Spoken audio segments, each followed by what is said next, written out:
Hi everyone, my name is Agabai Indal from Vice 2B from group number 6 reporter. So my report is start with Diaryong Tagalog or Diaryong Tagalog was Rizal Road, established by Marcelo H. Del Pilar and Francisco Calvo. So, Diaryong Tagalog is, sinabi nila is, ginawa ito noong 1882. Yung iba, sinasabi nila na Marso 1882 and yung iba naman is Agosto 1882. So, itong Diaryong Tagalog na ito is ginawa ito siya para sa mga taong hindi nakakabasa ng Espanyol. And nagpapasalamat sila kasi dahil dito sa Diaryong Tagalog na ito is dito nila nababasa, dito nila nalalaman yung mga nangyayari sa bansa nila. Francisco Calvo is the editor of Charyong Tagalog. He congratulated Rizal and requested for some more articles. So, in response to his request, Rizal wrote the second article of Charyong Tagalog entitled Los Viajes Mean Travel, and the third article is Revista de Madrid, meaning Review of Madrid, noong November 29, 1882. But when Rizal wrote the third article of Charyong Tagalog, it returned to him because the Charyong Tagalog had ceased publication in lack of funds. Okay, we proceed to Rizal moves to Madrid. While sojourning in Barcelona, Rizal received sad news about cholera. So, what is cholera? According to the Google, ang cholera ay isang malalang impeksyon na dulot ng bakteryang Vibrio cholerae. Ang naapektuhan ng nasabing bakterya ay ang maliliit nating bituka at ang pangunahing senyalis na ang isang tao ay mayroong kolera ay ang pagkakaroon ng madalas at matubig na pagdumi na may kasamang pagsusuka. So, yun yung na-receive ni Rizal na sad news na naninira daw sa Manila and provinces. They say na many people died and sa dami-dami ng tao na namamatay is yung araw-araw.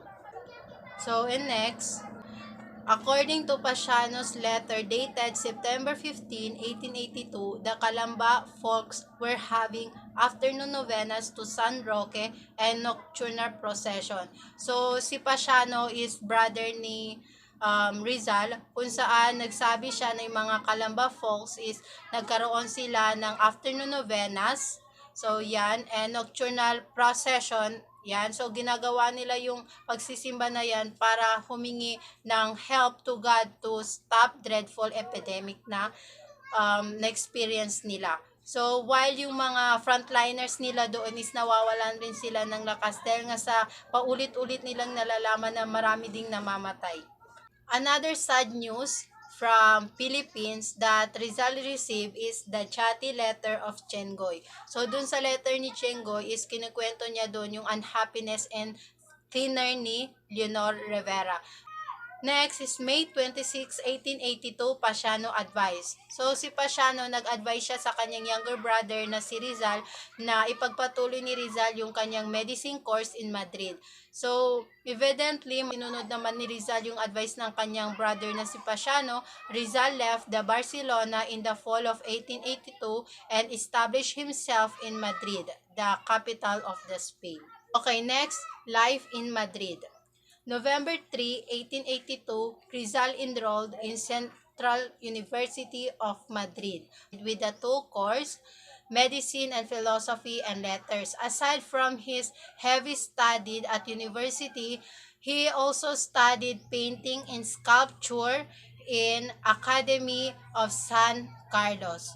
Took lessons French, German, and English. So, si Rizal is under siya sa private instructor and tinitipid niya yung pagpapractice niya for fencing and shooting in the Hall of Arms Sans Y Carbonell. So si Rizal yung uhaw niya sa pag-aaral is walang hanggan. Then si Rizal is also attended operas and concerts. So ginagawa yan ni Rizal para mas ma-improve niya yung knowledge niya about music. Also, he visited the art galleries and museums and read books on all subjects under the sun, including military engineering. So, ginagawa yan ni Rizal in order para mas mapalawak daw yung kanyang cultural background.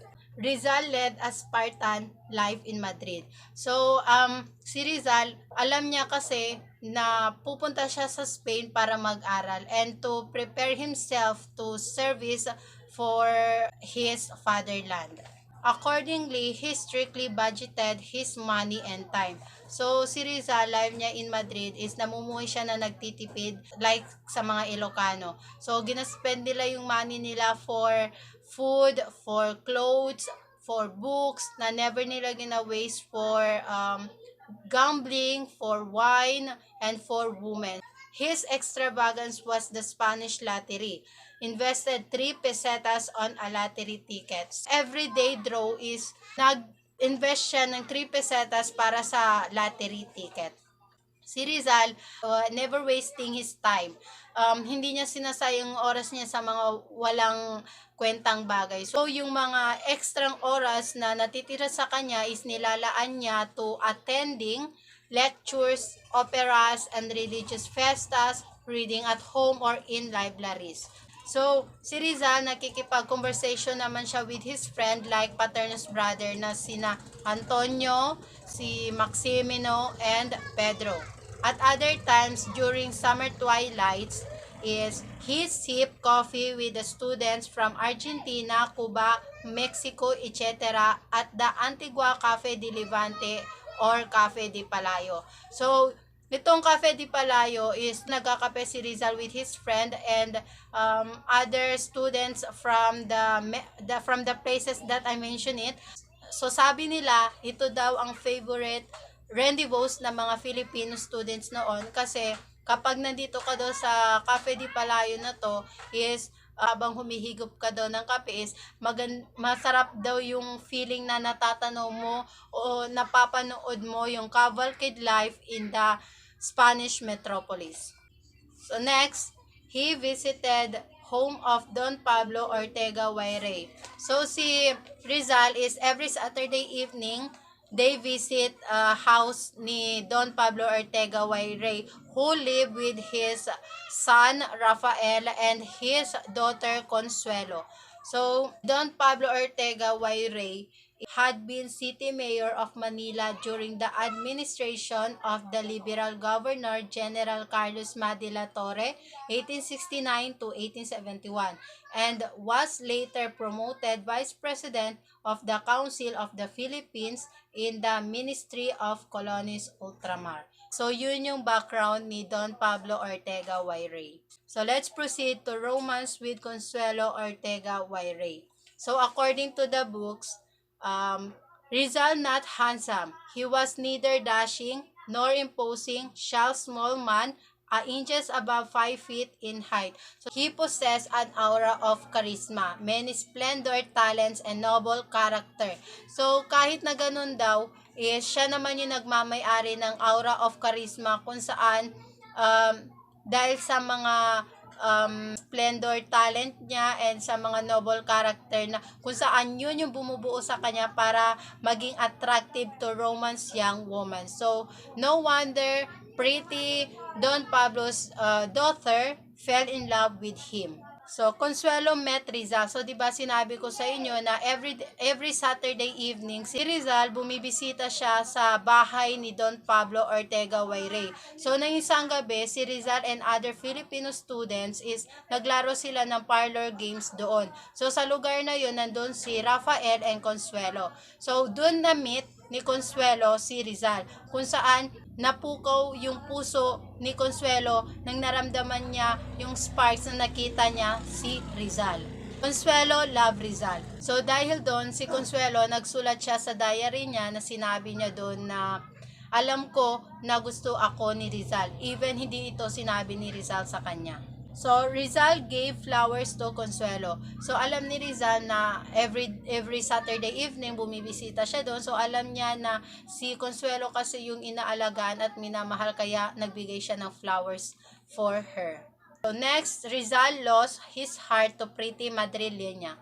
So, halos nawawala yung pag-ibig ni Rizal para sa pretty madrileña. Alam niya yung totoo na engaged siya kay Leonor Rivera.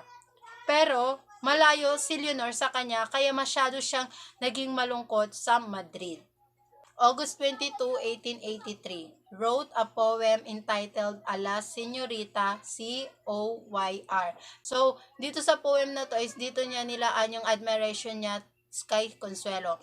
But, kahit na ganon, si Rizal hindi niya hinayaan na magpatuloy yung romance niya with Consuelo dahil sa dalawang reason niya. So, ang una, he was still engaged to Leonor Rivera. So, ayaw niya maging unfaithful to Leonor. Pangalawa, Eduardo Delete, his friend, deeply in love with Consuelo. So, ayaw niya masira yung friendship niya kay Eduardo Delete dahil lang sa isang magandang babae. So, after nun is, naglakbay si Rizal to Paris in order for him to forget Consuelo. They asked me for verse. In 1882, shortly after his arrival in Madrid, Rizal joined the Círculo Hispano-Filipino or Hispano-Philippines Circle, a society of Spaniards and Filipinos. Requested poem entitled Me Piden Versos or They Asked Me for Verse. So, upon the request of the member in the society, si Rizal nagsulat siya ng poem. Yun nga, yung title niya, Me Piden Versos, which is They Asked Me for a Verse. So, dito sa poem na ito, dito niya ibinuhos, dito niya inilabas yung nananakit sa puso niya. So, ito yung poem na yon. Okay, let's proceed to Rizal as lover of book. Favorite pastime of Rizal in Madrid was reading. So, dun sa poem na yon na they asked me for a verse, is dun niya isinulat yung mga nangyari sa kanya. Yung mga nangyari sa buhay niya, yung mga experience niya, dun niya lahat isinulat. Kaya kung sino man yung makakabasa dun sa libro na yon, is malalaman niya kung ano yung nangyari sa buhay ni Rizal in a pastime. He purchased books from a second-hand bookstore owned by a certain Senor Roses. So, sinabi ko naman nung una pa na si Rizal namuhay siya na nagtitipid. So, dahil sa pagtitipid na yon is nakapag-save siya ng money kung saan yung money na save niya is ginamit niya na pang-purchase sa second-hand bookstore na nagmamayari nito ay si Senor Roses. He able to build up a fair-sized private library. So, yun. Nag-build na si Rizal ng fair-sized private library sa kanyang second-hand bookstore. So, ito yung mga collection ni Rizal na mga books.